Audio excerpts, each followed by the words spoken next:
Лошо е, че някъде се като издава. Малко започва. Други, които са в него, то друг въпрос. Когато в неделя, това се пада на някъде на 7-8 години, неделята съвпадение има. Неделя преди Рождество Христово, заедно с Свети Игнатий Богоносец, тогава Свети Игнатий Богоносец празника се принася в селото. Защото неделята, като неделя преди Рождество, тя е по-голяма от Игнажна, като празник. И затова става на 19 селото. Това се случва 7-8 години. Иначе... Не е грешно, както разбърка Свети Порфирий. За сега се Свети Порфирий, там въобще... Където отговаря на двама човека. Да, сега ще си спете, говорим, те модернисти са... Те нямаш не виждат. Имаше какво представителство на новия миналата седмица и мъжете разбрали, обаче жените не можаха да разберат. Ама как се казва? Няколко са.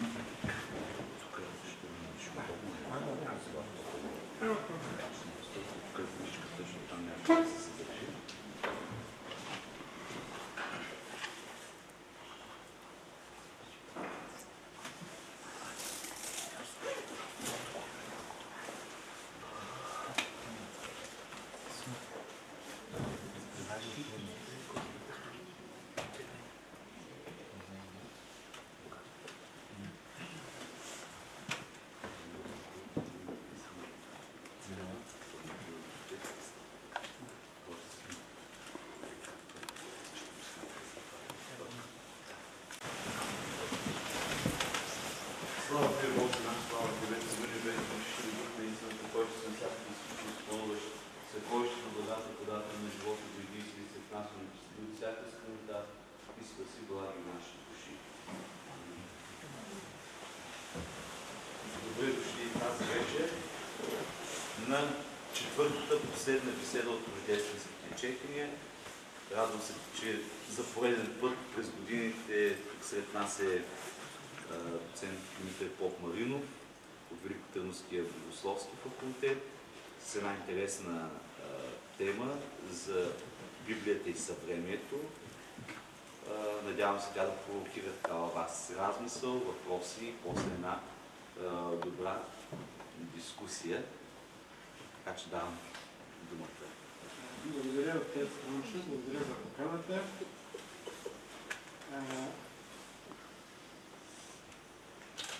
Той каза, че често пъти сме се срещали. Аз съм идвал, но не чак толкова често, поради много ангажименти. Но за радост тази година се отървах от някакъв ангажимент, от деканство, такива неща и имам повече свободно време. Когато стана дума за беседата, за това какво да поговорим тази вечер, сметнах, че най-добре е човек да плува в собствени води, и тъй като се занимава с библистика, предложих темата да е свързана с Библията. Тоест какво ни носи Библията, какво ни дава, особено в съвременния свят. Ние виждаме, че Свещеното писание често пъти бива използвано наляво и надясно, съжалявам за израза, от политици, журналисти, от хора, които не са много наясни за какво става дума и се опитват чрез него да оправдават някои свои действия или бездействия, или каквото и да е. Тоест, получава се едно профаниране на Свещеното писание и, за съжаление, това често се среща. От друга страна, от опита, който имам с преподаването на студенти, а и с вярващи християни, някакъв път се проявява нездрав интерес от гледна точка на това, че любопитство към Свещеното писание, на което се затваря или по-скоро се състои от това, задават се въпроси за началото на света, как се е появил човека, грехопадение, всички тези неща и се свършва с края. какво ще се случи, каква е съдбата на човека, като цялото свещено писание се пропуска. Значи само интереса е само от началните глави и последната книга Откровение, цялото свещено писание се пропуска.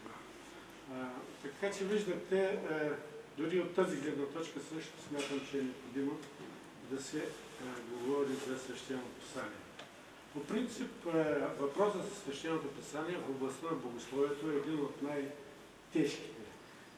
Затова и студентите, когато трябва да вървят по-нагоре, да се занимават с дипломни работи или докторати, всички бягат от свещеното писание, се занимават повече с история, с такива неща, които са доста по-лесни. Но библеистиката изисква занимание наистина с сериозни неща, с предварителна сериозна подготовка, познаване на древната история, древните езици, езици, на които е писано свещеното писание, преводните езици. Изобщо една доста сложна материя. Така че, казвайки ви всичко това, това е с цел не да казвам с колко сложни неща ще се занимаваме, просто да имате предвид за многоохватността на проблемите, свързани с свещеното писание. Тоест, че със свещеното писание ние можем да говорим за употреба и за злоупотреба. И аз се надявам, че след това ще изникнат въпроси, които вие ще зададете, защото виждате широтата на цялата проблематика, колко няма. Въпросите, които ще зададете, до някъде предполагам, ще могат да изчистят някои неща, но едва ли аз бих могъл да отговоря на всичко това, което се изисква, защото първо материята е огромна, както казах, и второ, едва ли това е възспособност на един човек да реши всичките неща, които изникват във връзка с свещеното писание. Така че,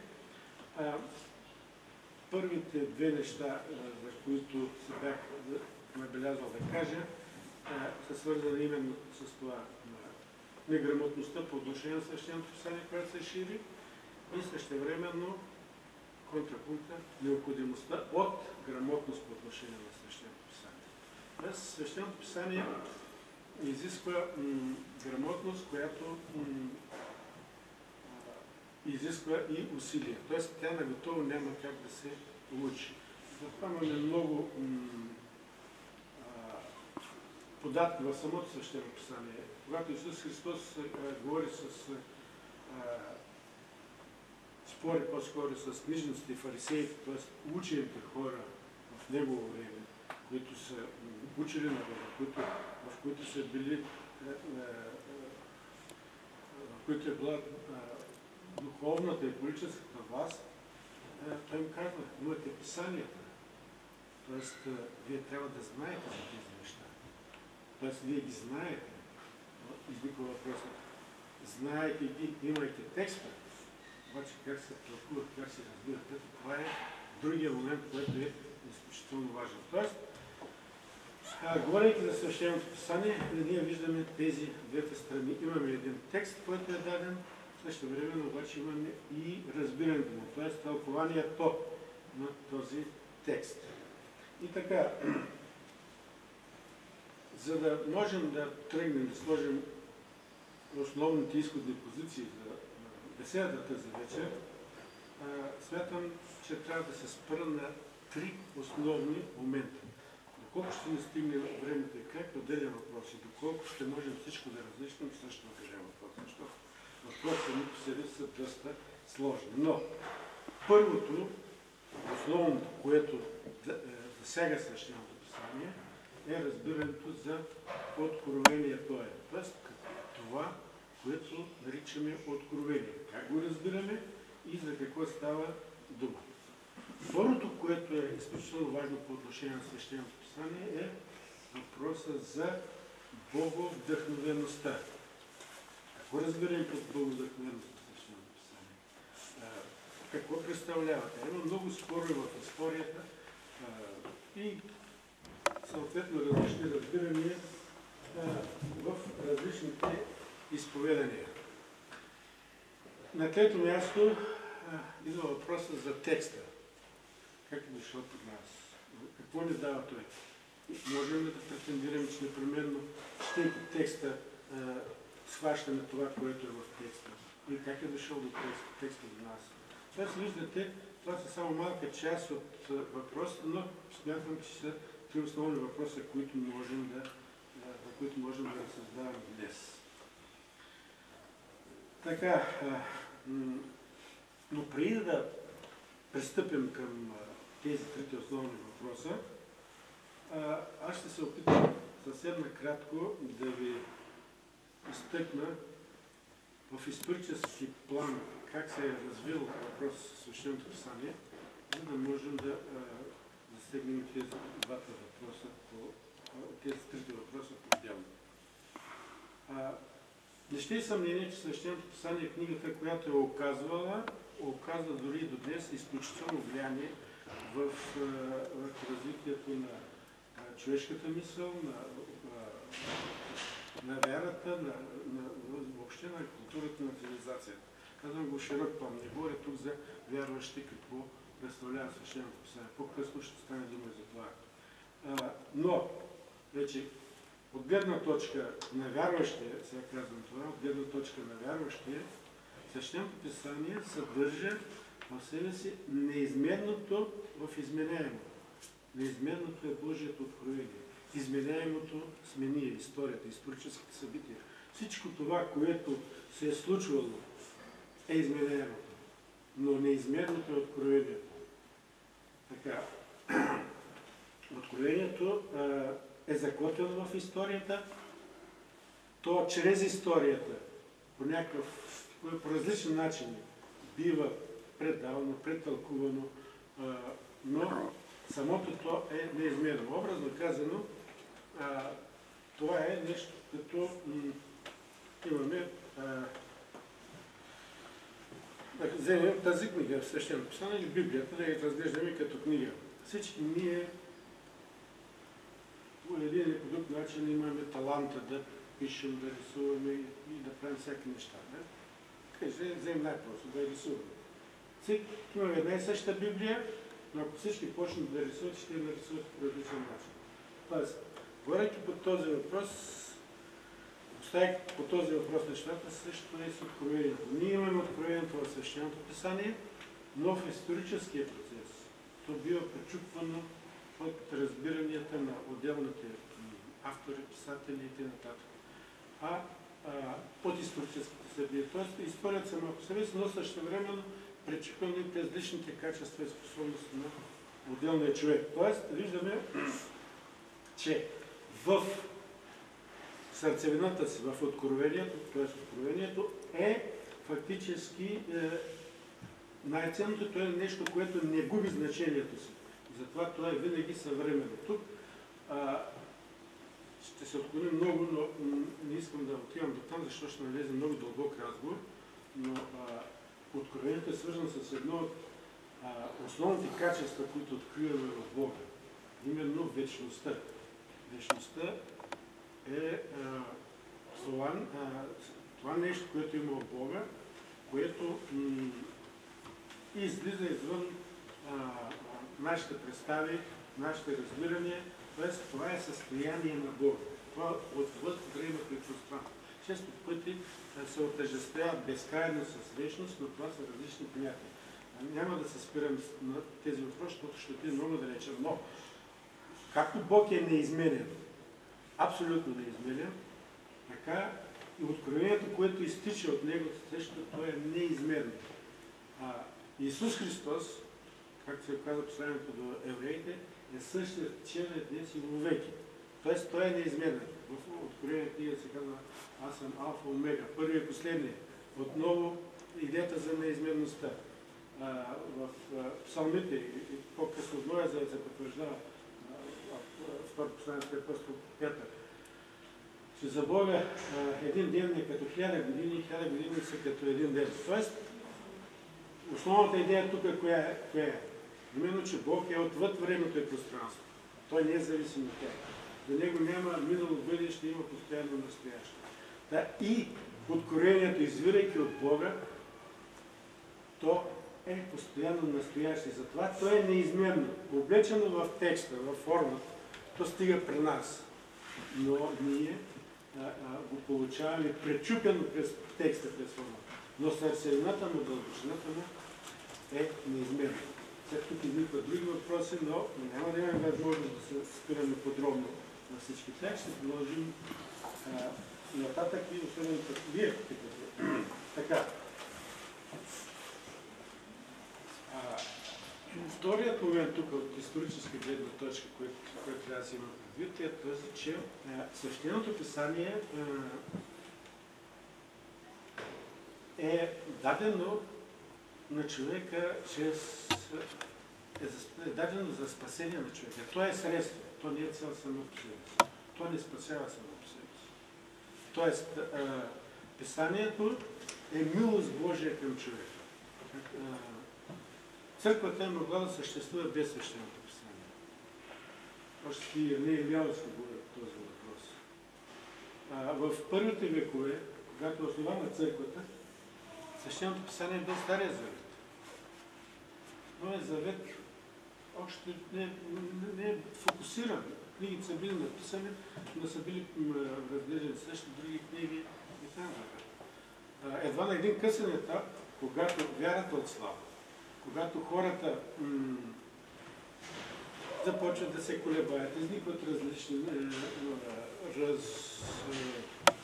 разбирания на Свещеното писание, появяват се разделения, разколи и ереси, тогава вече църквата тези текстове ги събира, ги фиксира и се получава Новия завет, който наричам, че се канонизират тези текстове. Но забележете, текстовете, които се появяват тогава, които се фиксират, църквата е, която определя кои текстове носят в себе си истината, а не някой да решава да се подбира каквото, защото се иска. Тоест, църквата разпознава в тези текстове своята истина. Тя разпознава откровението. Но забележете, тя не го разпознава механически, външно, а чрез вътрешния си духовен, църковен живот. Тоест, от тази гледна точка можем да кажем, че текстът, това, което е дошло до нас, е милост Божия към нас. Средството, чрез което ние можем да се приближим до Бога. Ако ние живеехме по такъв начин, по такъв духовен начин, как са живели първите християни, непосредствено след като е основана църквата, след като Светия Дух на Петдесетница, тук няма да има нужда от Свещено писание. Даже някои съвременни отци на църквата и богослови казват, че ако ние живеем истински духовен, не е с такъв живот, какъв трябва да бъде, Библията, Свещеното писание може да бъде пренаписано отново. От тези хора, които са на високо духовно равнище, разбира се, няма да бъде написано с изпричат събития, които са случвали, които ги на Стария Новия Завет, но става въпрос за духа. Тоест, откровението, това, което е вътре, същностното, ще бъде предадено по същия начин. Защото същия Свети Дух е водил старозаветните писатели, новозаветните писатели, същия Свети Дух присъства днес в храма, в църквата. Тоест, той е Бог и е неизменен. Бидейки неизменен, той не дава все същото, по същия начин. А ние го променяме и често пъти правим какви ли не неща, за да се угодим на себе си. Тоест, всичко това трябва да вземе предвид, че, и сумирам това, което казах сега, че Свещеното писание, в него се съдържа откровението, записано на човешки езици, според човешкото знание на автора, според неговата образованост, човешки качества и т.н. Тоест, текст на външната страна е обусловен от времето и пространството, от обстоятелствата, от всички тези неща. И, например, ако вземем текстовете, да вземем новозаветните текстове. Някои текстове са написани на брилянтен гръцки език, но някой да преземе книга от Откровение, написана на ужасен гръцки език. Тоест, виждате, езика е зависимост от автора. Значи, отново се връщам към този пример с книгата. Някой художник може да нарисува чудесно, нали? Но друг може да не нарисува по такъв начин. Но истинността, той, че тази книга съществува, никой не може да я отрече. Друг е въпросът, кой как е предал чрез рисуването си. Тоест, това трябва да имаме предвид и това е, което имаме в свещеното писание, което е откровението. Тоест, Бог, виждайки слабостта на човека, му дава възможност чрез текста, чрез всичко това, което е, ние да можем да се приближаваме и да стигаме до откровението, т.е. до сърцевината. Т.е. живеейки, да можем живота на църквата да разбираме за какво ще става дума. Така.